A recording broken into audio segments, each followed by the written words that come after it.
नमस्कार। आकाशवाणी जयपुर के क्षेत्रीय समाचार एकांश की ओर से आप सुन रहे हैं विशेष कार्यक्रम। श्रोताओं, आप सभी का स्वागत।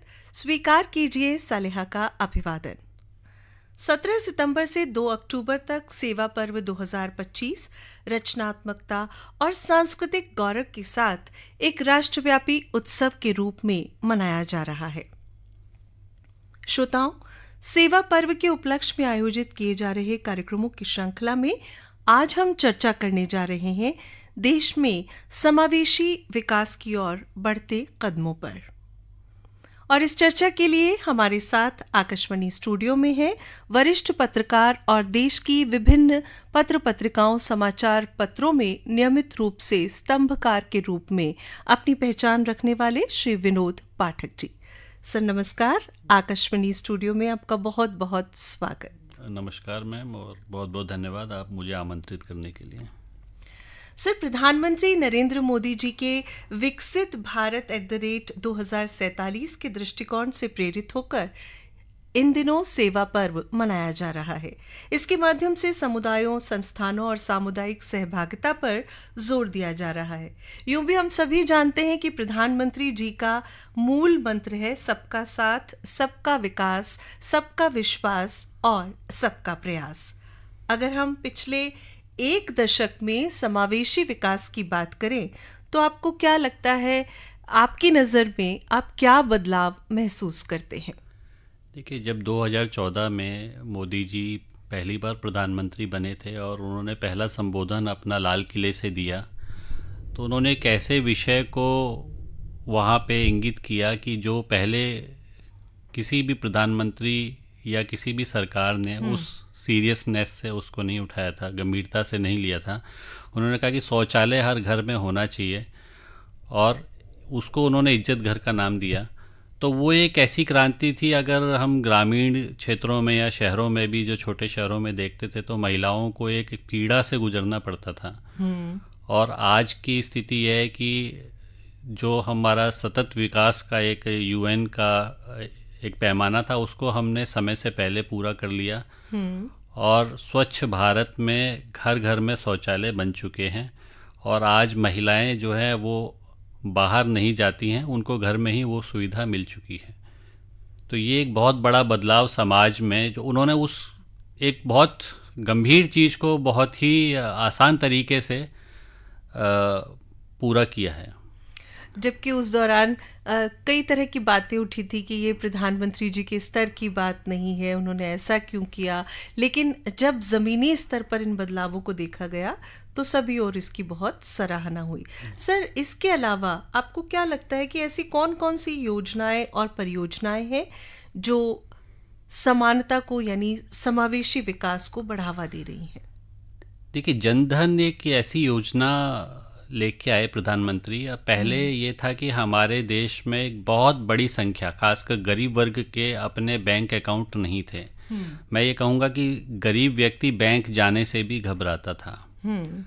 ज़ीरो बैलेंस पे सभी का अकाउंट खोल के उन्होंने एक क्रांति ला दी देश में। और ये क्रांति ऐसी हुई कि इसने सरकार की कई योजनाओं को बैंक खातों से जोड़ दिया, खासकर DBT जो डायरेक्ट कैश ट्रांसफ़र है। और उसके बाद आपने कोविड में भी देखा होगा कि सीधा इसका ये फ़ायदा हुआ कोविड में कि सीधा बैंक के अकाउंट में लोगों के पैसा डाला गया। और आज जब हम E-पे की बात करते हैं, जैसे हमारे यहाँ बहुत वॉलेट से है या बैंकिंग को सीधा हमने E-वॉलेट से जोड़ा हुआ है, तो आज देखिए, आज एक सब्जी का ठेला लगाने वाला और एक छोटी दुकान चलाने वाला या नारियल पानी बेचने वाला, वह भी स्कैन से पैसा लेता है और वो सीधा उसके अकाउंट में जाता है। एक मैं छोटा सा आपको उदाहरण दूं जी। एक सब्जी वाले से मेरी बात हुई तो मैंने उससे पूछा कि तुम्हें इसे जो स्कैन कराते हो तो इससे क्या फ़ायदा होता है। वो उसने कहा कि जो कैश आता है उससे मैं अपना व्यापार आगे चलाता हूँ और मेरे अकाउंट में 1 लाख रुपए से ज़्यादा इकट्ठे हो गए हैं क्योंकि स्कैन का पैसा मैं बैंक से नहीं निकालता हूँ। तो ये बहुत बड़ी बचत है। और एक योजना और मैं आपको बताऊँ, एक योजना लेके आए थे 2019 में मोदी जी, हर घर जल। और आप अगर ग्रामीण भारत में देखेंगे तो महिलाओं को पानी के लिए मतलब ये भी जिम्मा जो है हमारे देश की महिलाओं पे कि घर में अगर पानी की सुविधा को प्रदान करना है तो वही अपना कुआं है या नलका है या सार्वजनिक नल से वहाँ से। तो अभी का पिछले जो उनका कार्यकाल था, दूसरा कार्यकाल था, उसमें मैक्सिमम राज्यों में हर घर जल की योजना को राज्य सरकारों के साथ मिलके सरकार ने पूरा किया है और काफ़ी तेज़ी से राजस्थान में भी इसमें काम हुआ है। तो सर अभी हमने बात की पीएम जनधन योजना की, हर घर नल योजना की, लेकिन इसके साथ ही ये ज़रूर जिक्र करना चाहेंगे कि गरीब और वंचित वर्ग को पक्का मकान देने में प्रधानमंत्री आवास योजना ने भी बहुत बड़ी भूमिका निभाई है। सर आप क्या सोचते हैं, इस योजना से लोगों को न सिर्फ छत मिली है, आशियाना मिला है, बल्कि एक तरीके से उनका जीवन भी पूरी तरीके से बदला है? हाँ, ये अब निश्चित रूप से एक पक्का घर या पीएम आवास योजना हो, उज्ज्वला योजना हो। पीएम आवास में आप देखिए पहले कच्चे घर थे, एक या गरीब आदमी एक सपना नहीं देख सकता था कि उसकी पक्की छत होगी। पर सरकार के इस इनिशिएटिव से, मोदी जी के इस इनिशिएटिव से आज अधिकांश स्थानों पे गरीबों के अपने घर बन चुके हैं, उनके सर पे अपनी छत है और इस बात को बहुत ज़्यादा प्रोत्साहन भी मिला है और इस योजना को सरकार हर व्यक्ति तक पहुंचाने में कामयाब रही है। पहले योजनाएं बनती रही थी पर वो योजनाएं कागजों में चलती थी, पर इस सरकार में योजना धरातल पे भी उतर रही है। यही उज्ज्वला का मैं कहूँगा, जैसे पहले महिलाओं के शौचालय की बात हमने की, तो काफ़ी सारी महिलाएं पहले कुछ ऐसी जैसे धुआं जनित बीमारियों से पीड़ित होती थी और खासकर एक लकड़ी लाने का भी जिम्मा उनके ऊपर होता था। तो उज्ज्वला योजना में एक तो फ्री में कनेक्शन दिया गया गैस का और फिर सिलेंडर पे भी सब्सिडी दी गई। तो आज बहुत सारी बहनें, माताएं जो हैं वो उज्ज्वला का लाभ ले रही हैं, सरकार की सब्सिडी का लाभ ले रही हैं और उनको धुएं की जिंदगी से मुक्ति मिल चुकी है। उन्हें भी मुक्ति मिली है और इसके साथ ही वायु प्रदूषण में भी जो बढ़ोतरी हो सकती थी उससे किसी भी तरीके से कम किया जा रहा है। सर ये हमने योजनाओं की बात की जो जमीनी स्तर पर बड़े बदलाव का कारण बन रही है, लेकिन अगर हम बात करें समाज की तो देखिए हमारी जो सामाजिक संरचना है, आर्थिक असमानता उसकी बहुत बड़ी वास्तविकता है, हकीकत है। तो अमीर गरीब के बीच की जो खाई है उसको आपको क्या लगता है कि हम समावेशी विकास के माध्यम से कैसे कम कर सकते हैं? जो योजनाएं सरकार पिछले 11 वर्षों से चला रही है उसमें एक आंकड़ा मैं आपको बताऊं, 30 करोड़ लोग गरीबी रेखा से बाहर आए हैं। और भले वो पक्का घर हो या डायरेक्ट पैसा अकाउंट में डाला जा रहा हो या किसान निधि में किसानों को पैसा दिया जा रहा हो, या अभी एक और इनिशिएटिव महिलाओं को लेकर विशेषकर उठाया गया है जिसमें लखपति दीदी का एक इनिशिएटिव है कि महिलाओं को जो है एक लखपति बना के ऐसी योजनाएं चला रखी हैं कि वो स्वयं अपने रोजगार से या अपने काम से जो है लखपति बन रही हैं।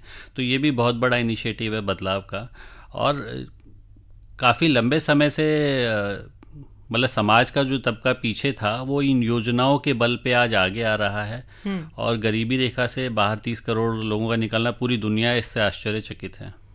सर अगर हम राजस्थान के परिदृश्य की बात करें तो देखिए यूं तो राजस्थान देश का सबसे बड़ा भूभाग है, लेकिन क्षेत्रीय असंतुलन की दृष्टि से देखें तो लैंगिक असमानता यहाँ बहुत है। अगर हम औपचारिक कार्यबल की बात करें तो भी कई तरह की चुनौतियां हमारे सामने हैं, महिलाएं कुछ पीछे हैं, पर्दा और कई तरह की बातें हमारे यहाँ पर हमें देखने को मिलती है। तो आपको क्या लगता है कि समावेशी विकास की सोच के साथ इन चुनौतियों पर हम कैसे पार पा सकते हैं? ये जो आपने राजस्थान के संदर्भ में जो चुनौतियां बताई हैं निश्चित रूप से बहुत ही गंभीर है और हमने पूर्व में देखा है कि राजस्थान मतलब पूरी दुनिया में ही पर्दा प्रथा या और इस टाइप की कुरीतियों के लिए पहचान बनी थी। पर इस पहचान को धीरे धीरे राजस्थान के लोग सरकार के सहयोग से बाहर आ रहे हैं। बेटी बचाओ बेटी पढ़ाओ, या आपने देखे होंगे बहुत सारे अभी पिछले दिनों प्रतियोगी जो परीक्षाएं थी उसमें राजस्थान की बेटियों ने बहुत अच्छा मतलब देशव्यापी नाम किया है अपना। और आज राजस्थान की बेटियां जो है कंधे से कंधा मिला के समाज में आगे बढ़ रही हैं। छवि राजावत का आपने सुना होगा, जो देश की पहली महिला सरपंचों में जिनकी गिनती होती है। तो ऐसी बहुत ये एक आदर्श एक पेश कर रही हैं काफ़ी सारी बेटियां, और सरकार का भी सहयोग है। सरकार की योजना को, मुद्रा योजना में बहुत सारी, आज आप आंकड़े निकालेंगे तो बहुत सारी बहनें जो हैं वो मुद्रा योजना में लोन लेके अपने परिवारों को आगे बढ़ा रही हैं। तो धीरे धीरे जो कुरीतियाँ थी, जो पर्दा प्रथा थी, उससे राजस्थान बाहर आ रहा है, और इसमें मोदी जी की योजनाओं का बहुत बड़ा सहयोग है। सर, अगर हम गैर सरकारी संगठनों और निजी क्षेत्र की भूमिका पर बात करें तो समावेशी विकास की दिशा में आप इनका क्या रोल पाते हैं? देखिए, एक मॉडल जो चलता था पीपीपी, पब्लिक प्राइवेट पार्टनरशिप का, जी, तो उसमें देखिए कुछ संगठन है बड़ा सराहनीय काम करते हैं, सरकार भी उनका सहयोग करती है, और बहुत सारी जगहों पे सरकार नहीं पहुंच सकती है, तो कहीं ना कहीं ऐसे निजी संगठनों को का सहयोग सरकार को चाहिए होता है। पर सकारात्मक रूप से भी ये जो संगठन है काम करते हैं, ये किसी भी भेदभाव के या किसी जिसे कहेंगे आगे पीछे हुए बिना सरकार का अगर और समाज का सहयोग करेंगे तो निश्चित रूप से बहुत ही सराहनीय काम होगा, और हो भी रहा है। और सरकार ने कुछ योजनाएं ऐसी चलाई हैं जिनके लिए ये ऐसे जो संगठन है वो आगे आ रहे हैं। सर, अगर हम बात करें बदलाव की, तो हमने इन बातों पर गौर किया कि पिछले एक दशक में वाकई जो बदलाव आए हैं वो आज हम सबको नज़र आ रहे हैं, लेकिन फिर भी आपको क्या लगता है, क्योंकि बदलाव जो होते हैं वो ओवरनाइट नहीं होते, ये एक लंबी और सतत चलने वाली प्रक्रिया है, तो आपको क्या लगता है कि इस समावेशी विकास की जो अवधारणा है उसे गति देने के लिए हमें अपनी कौन कौन सी नीतियों में बदलाव करने की ज़रूरत है, या और ऐसे कौन से नए प्रोग्राम इंट्रोड्यूस करने की आवश्यकता है? देखिए, सरकार ने नीतियाँ बड़ी अच्छी बनाई हैं, योजनाएं भी बहुत अच्छी चल रही हैं, बस जो चुनौती है उसे हर व्यक्ति तक पहुंचाने की है, और समाज भी इसमें अपनी भूमिका निभाए। बहुत सारे काम ऐसे होते हैं कि सरकार स्वयं नहीं कर सकती है, समाज का सहयोग जरूरी होता है। कई बार हमने देखा है कि पिछली सरकारों में भ्रष्टाचार की भेंट चढ़ी हैं योजनाएं, तो जो योजनाएं हैं उनका ईमानदारी से उसका पालन हो, विशेषकर जो सरकारी तंत्र है वो इस बात की मॉनिटरिंग को बढ़ाए। मेन जो मुद्दा है वो मॉनिटरिंग का है जी, और डीबीटी के आने से काफ़ी कुछ भ्रष्टाचार रुका है, पर फिर भी मॉनिटरिंग की बहुत ज़रूरत है। हर जो योजना है वो सही व्यक्ति तक पहुँचे, ये सुनिश्चित होना चाहिए। यानी आप ये कहना चाहते हैं कि पारदर्शिता को बढ़ावा देने के लिए और सीधे लोगों तक, पात्र लोगों तक इसका लाभ पहुंचे, इसके लिए निगरानी तंत्र भी जो है वो बहुत ही सक्रिय और सुदृढ़ होना चाहिए। सर, अगर हम सामाजिक संरचना में बात करें तो कई बार ऐसा होता है कि लोग गरीबी या कई अन्य प्राकृतिक कारणों से भी पलायन कर जाते हैं, विस्थापित हो जाते हैं, तो आपकी नज़र में क्या ये समतापूर्ण विकास में बाधक है? क्योंकि जो आर्थिक सहयोग और विकास संगठन OECD कहता है कि ये कारण ऐसे हैं कि ये बहुत बड़ा रोल प्ले करते हैं, तो क्या लोगों की सोच में बदलाव लाने के लिए भी कुछ कदम उठाए जाने चाहिए? देखिए, स्थानीय स्तर पे जब तक रोजगार के अवसर उपलब्ध नहीं होंगे, जब तक माइग्रेशन रुकेगा नहीं जी, और उसके लिए सरकार के प्रयास भी जारी हैं, निवेश आता है। जैसे राजस्थान में मैं बात करूं तो राइजिंग राजस्थान में काफ़ी सारे सरकार ने अपने भजन लाल जी की सरकार ने पहले ही वर्ष में 32 लाख करोड़ से ज़्यादा के MOUs किए। जब किसी व्यक्ति को अपने आसपास ही रोज़गार मिलेगा, रोज़गार के अवसर मिलेंगे, तो पलायन निश्चित रूप से रुकेगा। पर कई बार ऐसा होता है कि अच्छे अवसरों के लिए लोग एक राज्य से दूसरे राज्य में पलायन करते हैं जी, और प्राकृतिक आपदा, देखिए उसके लिए अगर हम रिकॉर्ड देखेंगे तो पिछले 10-15 वर्षों में, 10 वर्षों में विशेष रूप से बोलूँगा, पहले प्राकृतिक आपदाओं में जनहानि बहुत ज़्यादा होती थी या विस्थापन बहुत ज़्यादा होता था, पर सरकार ने टेक्नोलॉजी का यूज़ करके या और अपने तंत्र को मजबूत करके और सुरक्षा को बढ़ा करके अब उस तरीके का विस्थापन प्राकृतिक आपदाओं में बहुत कम हो गया है। तो ये एक सरकार की सराहना करनी पड़ेगी। NDRF का आपने अगर देखा होगा, पढ़ा होगा, तो उन्होंने बहुत अच्छा काम किया है और होम मिनिस्ट्री बहुत अच्छा इसमें काम कर रही है। तो विस्थापन तो वाकई काफ़ी कम हुआ है, पर रोजगार के अवसरों को स्थानीय स्तर पे जरूर बढ़ाया जाना चाहिए। जी जी, अगर उन्हें बुनियादी सुविधाएं और बेहतर रोजगार के अवसर अपने आसपास ही मिलेंगे तो कोई भी अपनी जड़ें और अपनी जगह को छोड़कर नहीं जाना चाहेगा। लेकिन सर, अगर हम समावेशी विकास यानी गरीब, वरिष्ठ नागरिक, चाहे दिव्यांग हो या अल्पसंख्यक हो, महिलाएं हो, यानी समाज का हर तबका, हर वर्ग, और उसको समता का अधिकार और समान अवसर, लेकिन आपको इस पूरी अवधारणा के पीछे पिछले 1 दशक की सबसे बड़ी उपलब्धि क्या नजर आती है जो हम ये मजबूती से कह सकते हैं कि हम समावेशी विकास की ओर कदम बढ़ा रहे हैं? देखिए, 30 करोड़ लोगों का गरीबी से बाहर निकलना ये बहुत बड़ा समावेशी विकास है। गरीबी को जिसको अभिशाप भी कहते हैं जी। तो भारत तेजी से विकसित हो रहा है, लोगों को समान अवसर मिल रहे हैं और लैंगिक भेदभाव भी काफ़ी कम हुआ है, और ये इसमें शिक्षा का भी बहुत बड़ा रोल है। जब आपकी आधी आबादी, जिसे मैं कहूँगा महिलाएं, वो भी सशक्त हो रही हैं, जैसे मुद्रा योजना का मैंने जिक्र किया, लखपति दीदी हैं, ड्रोन दीदी भी अब आ गई हैं, और टेक्नोलॉजी इसमें बहुत सहयोग कर रही है और बहुत बड़ा रोल प्ले कर रही है, और सरकार का इनिशिएटिव तो है ही, और खुद मोदी जी जो हैं वो एक जिसे कहेंगे मार्गदर्शक जो हैं, काफ़ी समाज को आगे अपना रास्ता दिखाते हैं।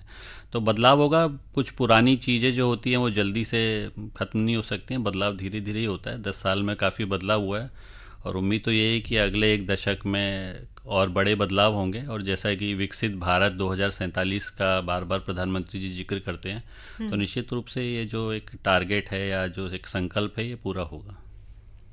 सर, सकारात्मक सोच के साथ इस बात पर, इस विषय पर कि सभी को समान अवसर मिले, तो हम समावेशी विकास की ओर कदम बढ़ाते रहेंगे। इस विषय पर चर्चा करने के लिए आपका बहुत बहुत आभार। और विनोद जी, हम ये कह सकते हैं कि हमारे देश में हमेशा से जीडीपी के जो आंकड़े हैं उन्हें ही विकास का प्रतीक माना जाता था, लेकिन आज जो हर तबके को बेहतर अवसर मिल रहे हैं, उनका जीवन स्तर बदल रहा है, ये भी विकास का एक बहुत बड़ा पैमाना है। तो सभी को सम्मान के साथ जीवन जीने का अवसर मिले, सभी वर्गों को विकास का समान लाभ मिले और संसाधनों का निष्पक्ष आवंटन हो। भारत आज के समय इसी विकास प्रक्रिया का व्यापक रूप में अनुभव कर रहा है और आगे भी माननीय प्रधानमंत्री जी के नेतृत्व में ऐसे ही सोपान तय करता रहेगा। इसी विश्वास के साथ श्रोताओं, आज्ञा दीजिए। आपको बता दें, कार्यक्रम में तकनीकी सहयोग रहा मानवेंद्र प्रजापत और पुरुषोत्तम मीना का। रिकॉर्डिंग सुदर्शन नाहर, संपादन राजेंद्र सिंह डारा, संयोजन और प्रस्तुतकर्ता रामनाथ मीना। नमस्कार।